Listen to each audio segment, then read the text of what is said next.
இந்த நேரத்தில் இதை நான் சொல்லணும்.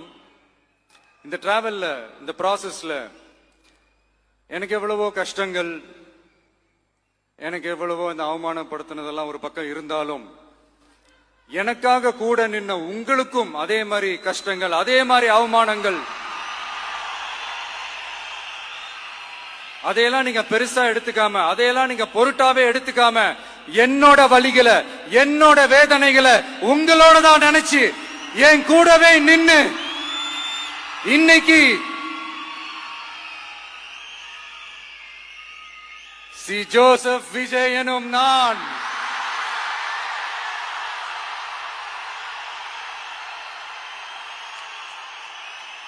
அத உண்மையாக்கி இருக்கிறீங்க. உண்மையிலே எனக்கு என்ன சொல்றதுன்னு எனக்கு தெரியல.